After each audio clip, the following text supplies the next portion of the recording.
The bass thrummed through the floor, vibrating in Maya's chest as she stepped onto the rooftop terrace. String lights crisscrossed overhead, casting gold halos against the deepening purple sky. Her best friend Zara had gone all out for her gallery opening, transforming the space into something straight out of Pinterest. Maya tugged at her black slip dress, the silk cool against her skin. She'd paired it with her vintage leather jacket and platform boots, going for that effortless vibe even though she'd changed 3 times. Her dark hair fell in waves past her shoulders, and she'd done her makeup sharp. Winged liner, glossy lips, that main character energy. She grabbed a mocktail from the bar, scanning the crowd. Art people. Trust fund kids. Influencers posing for content. The usual. Then she saw him. He stood alone by the edge of the rooftop, hands in the pockets of his charcoal suit. No tie. White button-up open at the collar. Clean-cut in a way that felt intentional, like he was trying to blend into the background, but his presence was too magnetic. Dark stubble shadowed his jaw. His eyes, even from across the terrace, looked haunted. Maya watched him for a full minute before their gazes locked. Her breath caught. He didn't look away. Neither did she. Zara materialized beside her, champagne in hand. Okay, who are you staring at? Guy in the suit. By the railing. Zara followed her gaze and her expression shifted. Oh, that's Damien Cross. He bought 3 pieces tonight. Wrote a check that made me physically dizzy. What's his deal? Tech entrepreneur. Made millions before 30. Now he funds art programs for kids in underserved communities. Zara paused. Also, his daughter died last year. Leukemia. He's been a ghost since. Maya's stomach dropped. Zara. I know. Heavy. But he specifically requested to come tonight. Said he needed to be around life again. Zara squeezed her arm. Go talk to him. You both have that same sad energy. Maybe you'll vibe. Before Maya could protest, Zara was gone, swallowed by the crowd. Maya took a breath and crossed the rooftop. He noticed her approaching. Something flickered in his expression, something between curiosity and caution. You look like you're about to jump, Maya said, stopping beside him. His lips twitched. Almost a smile. Just thinking. Dangerous hobby. Tell me about it. He glanced at her, really looked at her. I'm Damien. Maya. She leaned against the railing. So, you buy art when you're sad. That caught him off guard. Excuse me. Zara told me you dropped serious money tonight. And you've got that look. What look? Like you're here, but you're also somewhere else. Somewhere that hurts. Damien's jaw tightened. For a second, she thought he'd walk away. Instead, he said, my therapist told me to engage with beauty again. Art. Music. Whatever. So here I am. Engaging. How's that working out? I'm standing on a rooftop with a stranger having the most honest conversation I've had in months. You tell me. Maya felt heat creep up her neck. Fair. They stood in silence, the city sprawling below them. Lights flickering. Traffic humming. The world moving forward while they both stood still. I lost someone too, Maya said quietly. My twin brother. Overdose. 2 years ago. Damien turned to her fully. I'm sorry. Everyone is. Doesn't bring him back. No, it doesn't. Their eyes met again, and this time Maya felt it. That pull. That recognition of shared pain. 2 people drowning in different oceans, but understanding the weight of water. Damien's phone buzzed. He pulled it out, glanced at the screen, and his entire face changed. The color drained. His hands shook. I have to go, he said abruptly. Wait, what? But he was already moving, cutting through the crowd with barely controlled panic. Maya stood frozen, confused, her heart racing. Then she heard the scream. A woman's voice, sharp and furious, cutting through the music. Maya turned. At the entrance to the rooftop stood a woman in a white blazer and designer jeans, her blonde hair perfectly styled, her face twisted in rage. She was pointing at Damien. You killed her, she screamed. You killed our daughter and now you're at a party? The music stopped. Every head turned. Damien stood in the center of the terrace, frozen, as the woman stormed toward him. Maya's stomach turned to ice as she realized This was about to get so much worse. The rooftop felt suffocating despite the open air. Everyone stared. Phones came out. Maya watched Damien's face go completely blank, like he'd shut down every emotion to survive this moment. The woman in the white blazer, his ex-wife clearly, stopped 3 feet from him. Her chest heaved. Tears streaked her makeup. "Say something," she hissed. "Defend yourself." "Vanessa." His voice was barely audible. "Please don't do this here." "Why not? You get to pretend everything's fine? You get to move on while she's in the ground." Maya's hands clenched. She should walk away. This wasn't her business. But something in Damien's posture, the way he looked like he was being executed in slow motion, made her move. She stepped between them. "Hey," Maya said firmly. "I don't know what's happening, but maybe we take this somewhere private?" Vanessa's eyes snapped to her, cold and calculating. "And who are you? His new project? Another broken thing for him to fix so he can feel less guilty." "I'm someone asking you to chill." "Chill?" Vanessa laughed, the sound jagged. "He chose his company over our daughter. He was in a board meeting when she coded." "A meeting? While she died alone." Maya's heart cracked. She glanced back at Damien. He looked like he'd been shot. "That's not fair," Damien said, his voice shaking. "I was 20 minutes away. They said she was stable. She called for you. Did they tell you that?" In her last moments, she wanted her daddy, and you weren't there because a merger was more important. The crowd gasped. Someone whispered. Maya felt sick. Damien's face crumpled. "I know. God, Vanessa, I know.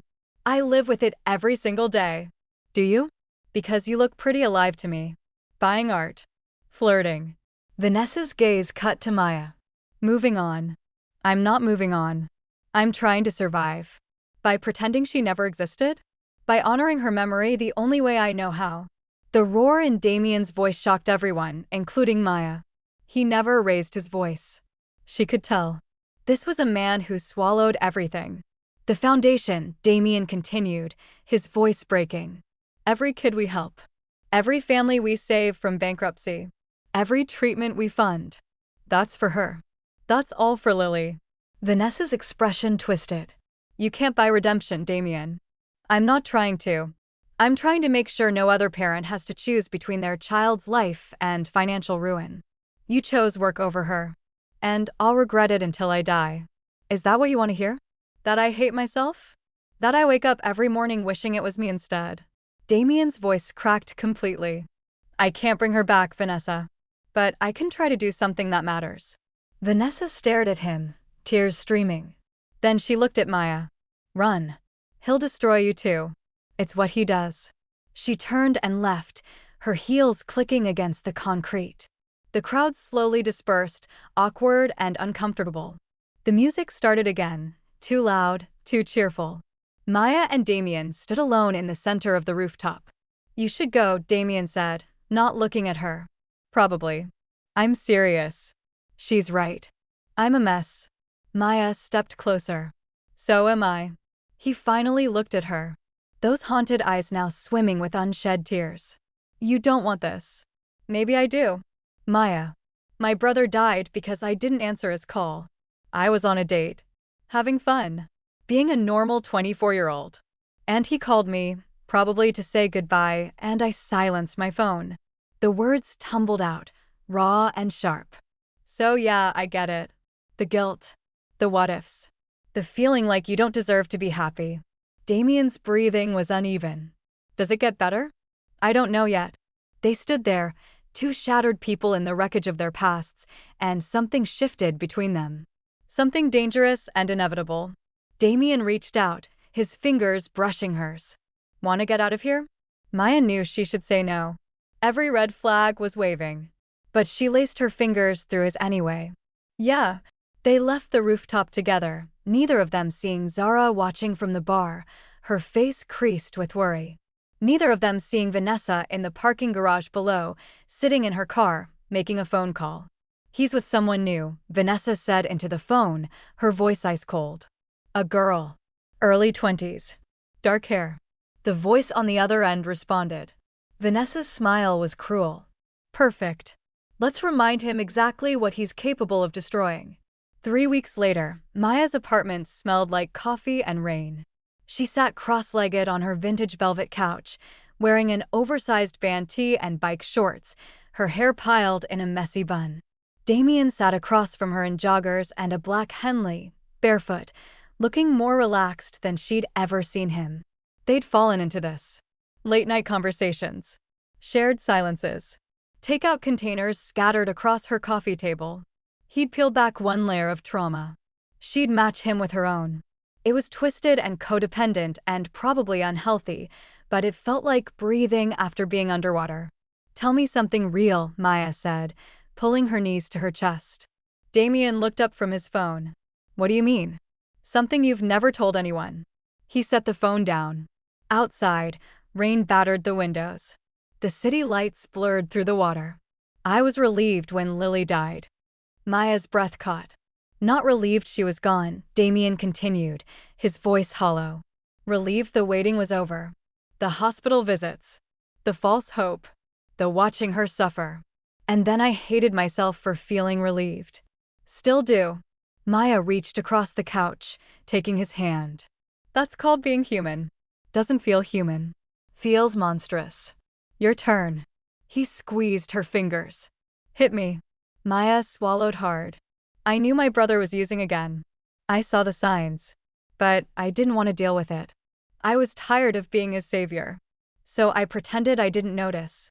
And 2 weeks later, he was dead." Damien pulled her closer until she was tucked against his side. Neither of them said anything. They didn't need to. His lips brushed her temple. Then her cheekbone. Then the corner of her mouth. Maya turned her head, meeting him fully.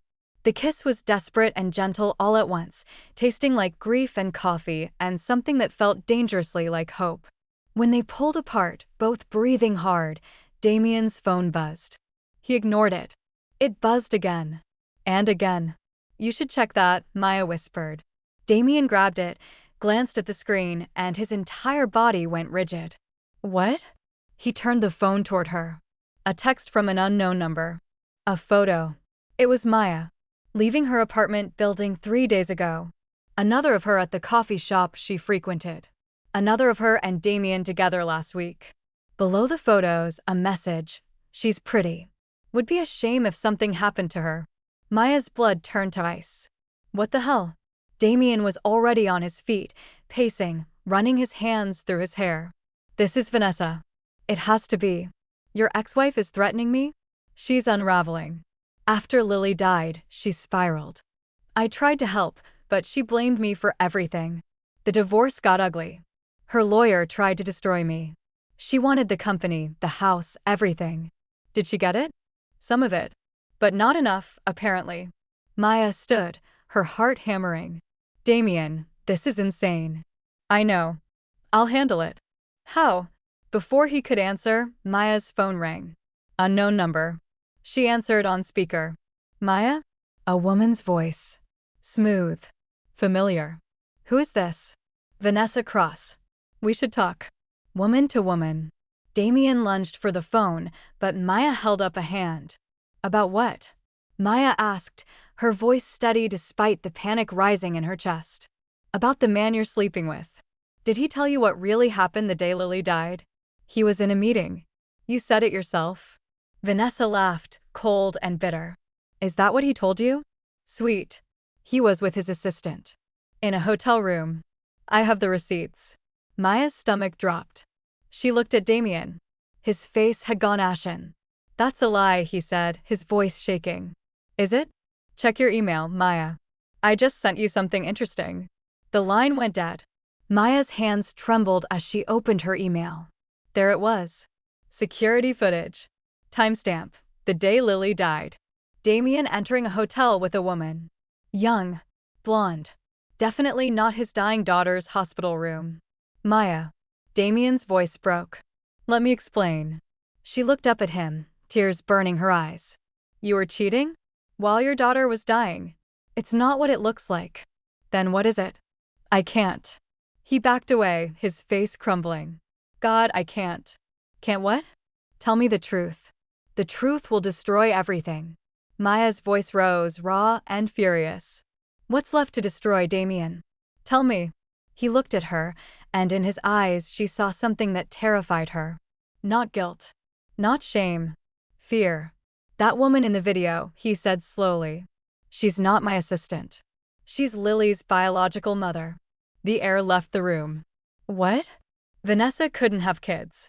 We used a surrogate. And when Lily got sick, her biological mother wanted to be involved.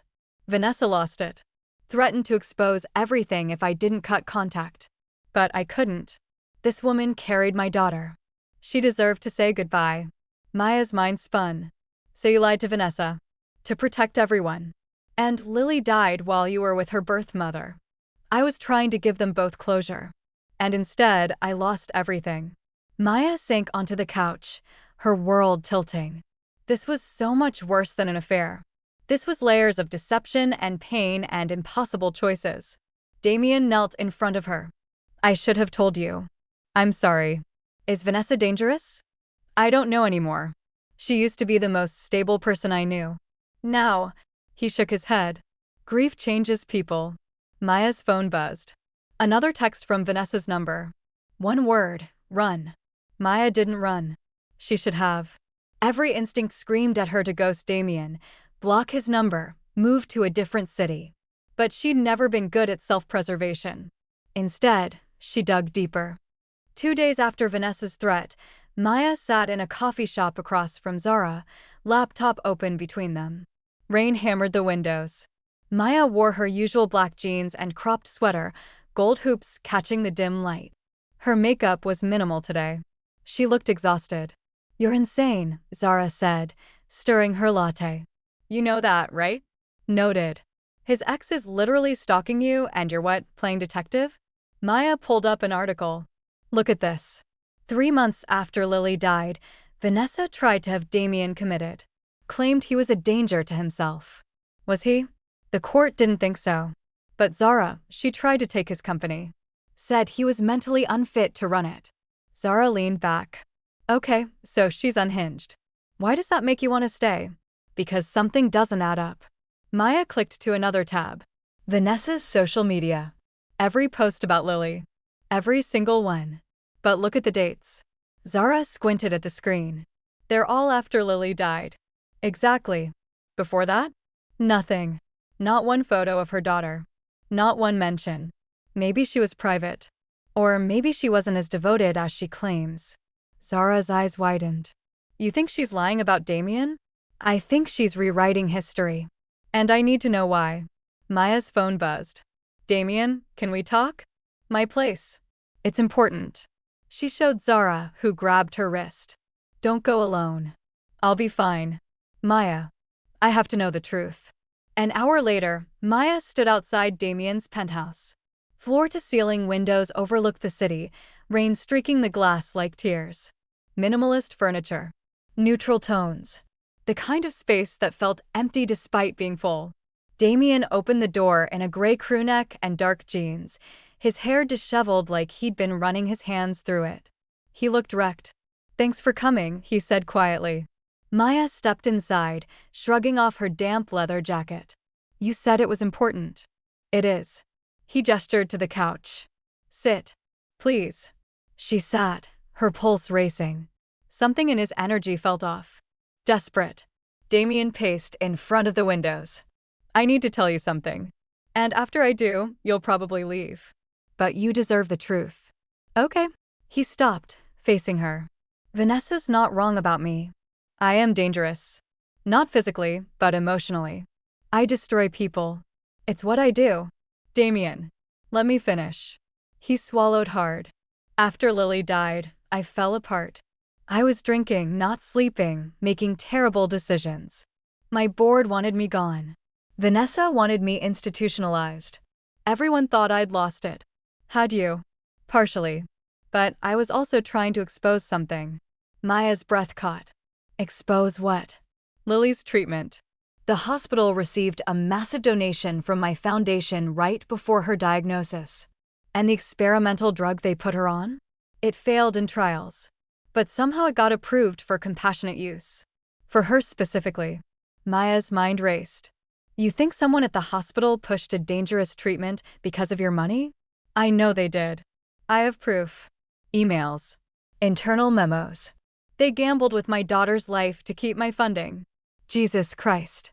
And when I tried to go public, Vanessa shut me down. Said I was paranoid. Delusional. That grief was making me see conspiracies. Why would she do that? Damien's jaw clenched. Because she was part of it. The room spun. What? Vanessa's brother is on the hospital board. He facilitated the donation. Pushed the treatment. And when Lily died, they buried everything. Damien's voice broke. My wife traded our daughter's safety for my money and her family's reputation. Maya stood, her legs shaking. You're saying Vanessa killed Lily? I'm saying she prioritized the wrong things. Like I did. We both failed her. Tears streamed down his face. And now she's rewriting history to make herself the victim and me the villain. Because if the truth comes out, her entire family goes down. Maya crossed to him, her hands framing his face. Why didn't you tell me this before? Because I didn't want to drag you into it. But she's already threatening you. And I can't let her hurt someone else I care about. Someone else you care about? Damien's hands covered hers. Maya, I'm falling for you. And that terrifies me because everyone I love gets destroyed. I'm not afraid of you. You should be. Too late. She kissed him, hard and desperate, and he pulled her close like she was the only thing keeping him tethered to earth. When they broke apart, both breathing hard, Maya's phone rang. Zara. Panicked. Maya, where are you? Damien's place. Why? Get out. Now. Vanessa had just posted on Instagram. She's outside his building. She has a gun. Maya's blood froze. She looked at Damien. Did you know she owns a gun? His face went white. No. They ran to the window. 15 floors below, in the rain-soaked street, Vanessa stood under a streetlight. Black coat. Blonde hair plastered to her face. And in her hand, something metallic glinted. She looked up, directly at them, and smiled. Maya's phone buzzed. A text from Vanessa's number. Time to choose, Damien. Your truth or her life. Damien was already moving, grabbing his phone, dialing 911. Maya stood frozen at the window, watching Vanessa 15 floors below, the gun hanging loose at her side. Police are on their way, Damien said, his voice mechanical. We need to stay inside. Lock the doors. Maya turned to him. She's not going to shoot us from down there. You don't know what she's capable of. Neither do you. Not anymore. Damien's hands shook as he gripped his phone. Outside, sirens wailed in the distance. Vanessa didn't move. She just stood there, rain-soaked, staring up at them. Maya's phone rang. Vanessa. Again. She answered. Put it on speaker, Vanessa said calmly. I want him to hear this.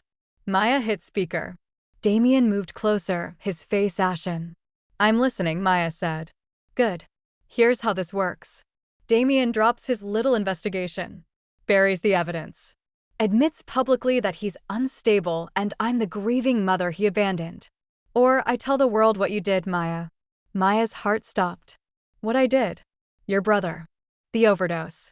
You gave him the money, didn't you? The money he used to buy the drugs that killed him. Ice flooded Maya's veins. How do you know that? I know everything. I've been watching you for weeks. Following you. Hacking your accounts. You sent him $200 the day he died. Venmo. With a little heart emoji. Maya's knees buckled. Damien caught her. He said it was for rent, Maya whispered. And you believed him. Sweet. Naive. Just like you believe Damien's the victim here. Damien's voice was steel. Leave her out of this. She's already in it. The second she chose you, she became collateral. Vanessa's laugh was hollow. So what's it going to be? Your truth or her reputation? Because I will destroy her, Damien. I'll make sure everyone knows she killed her brother. That she's the reason he's dead. Maya grabbed the phone. Do it. I don't care. Maya, Damien hissed. I mean it. You want to ruin me? Go ahead. I've been ruining myself for 2 years. At least this way, it's honest. Vanessa went quiet. Then, you're bluffing. I'm not. I gave him that money. I knew what he'd do with it. And I did it anyway because I was tired. Tired of saving him. Tired of being the responsible one. So yeah, I'm complicit. And I've lived with that every single day since. Maya's voice cracked. But I'm done running from it. You want to tell the world? Tell them. At least then I won't be alone in my guilt. Silence. Heavy and suffocating. Damien stared at Maya like he'd never seen her before. You're serious, Vanessa finally said.